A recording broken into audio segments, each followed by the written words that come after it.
E20 petrol ಸತ್ಯ ಮಿಥ್ಯ, ethanol blending ಸುಳ್ಳುಗಳ ಹಿಂದಿರುವ ಸತ್ಯವೇನು? ಕಳೆದ ಕೆಲವು ದಿನಗಳಿಂದ ಸೋಷಿಯಲ್ ಮೀಡಿಯಾಗಳಲ್ಲಿ E20 ಪೆಟ್ರೋಲ್ ಬಗ್ಗೆ ವದಂತಿಗಳ ಪ್ರವಾಹವೇ ಹರಿತಾ ಇದೆ. ನಿಮ್ಮ ಗಾಡಿಯ ಇನ್ಸೂರೆನ್ಸ್ ವ್ಯರ್ಥವಾಗ್ತದೆ ಎಂಬುದು ಕೆಲವರ ವಾದವಾಗಿದ್ರೆ, ಇನ್ನು ಕೆಲವರು ಸರ್ಕಾರ ನಿಮ್ಮ ಗಾಡಿಯ ಮೇಲೆ ಪ್ರಯೋಗ ಮಾಡ್ತಾ ಇದೆ ಎಂದು ಹೇಳ್ತಾ ಇದ್ದಾರೆ. ಇಂತಹ ಊಹಾಪೋಹಗಳಲ್ಲಿ ಎಷ್ಟು ಸತ್ಯ ಮತ್ತು ಎಷ್ಟು ಸುಳ್ಳು ಇದೆ ಎಂಬುದನ್ನು ವಿಶ್ಲೇಷಿಸೋಣ ಬನ್ನಿ. ಕೇಂದ್ರ ಸರ್ಕಾರ ಸುಪ್ರೀಂ ಕೋರ್ಟ್ನಲ್ಲಿ E20 ಎಥನಾಲ್ ಬ್ಲೆಂಡಿಂಗ್ ಕಾರ್ಯಕ್ರಮವು ಕೇವಲ ಒಂದು ಆನ್ಗೋಯಿಂಗ್ ಎಕ್ಸ್ಪೆರಿಮೆಂಟ್ ಎಂದು ಒಪ್ಪಿಕೊಂಡಿದೆ ಎಂದು ಹೇಳಲಾಗ್ತಾ ಇದೆ. ವಾಸ್ತವದಲ್ಲಿ ಈ ಸುದ್ದಿಯು ಸಂಪೂರ್ಣ ಸುಳ್ಳು.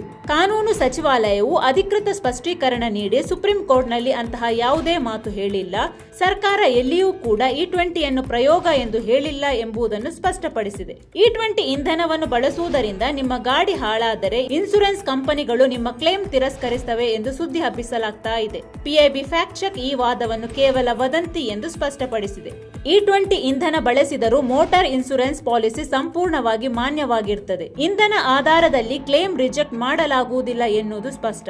E20 ಪೆಟ್ರೋಲ್ ಬಳಸಿದರೆ ವಾರಂಟಿ ನೀಡುವುದಿಲ್ಲ ಎಂದು ಕಾರು ತಯಾರಕರು ಹೇಳಿದ್ದಾರೆ ಎಂಬ ಭಯ ಹಬ್ಬಿಸಲಾಗ್ತಾ ಇದೆ. ಸತ್ಯ ಸಂಗತಿ ಏನೆಂದರೆ, ಸರ್ಕಾರ ಮತ್ತು society of Indian automobile manufacturers ಈ ಹೇಳಿಕೆಯನ್ನು ತಿರಸ್ಕರಿಸಿದೆ. ಎಲ್ಲಾ ಆಟೋಮೊಬೈಲ್ ಕಂಪನಿಗಳು ನಿಗದಿತ ಕಾರ್ಯಸೂಚಿಗಳ ಅಡಿಯಲ್ಲಿ ವಾರಂಟಿ ಕವರೇಜ್ ನೀಡುವುದನ್ನು ಮುಂದುವರಿಸಲಿದೆ ಎಂದು ಅದು ಸ್ಪಷ್ಟಪಡಿಸಿದೆ. 1 ಲೀಟರ್ ಎಥನಾಲ್ ತಯಾರಿಸಲು 10,000 ಲೀಟರ್ ನೀರು ಖರ್ಚಾಗುತ್ತದೆ ಎಂದು ತಪ್ಪು ದಾರಿಗೆಳೆಯುವಂತಹ ಅಂಕಿ ಅಂಶಗಳನ್ನು ಪ್ರಚಾರ ಮಾಡಿಸಲಾಗ್ತಾ ಇದೆ.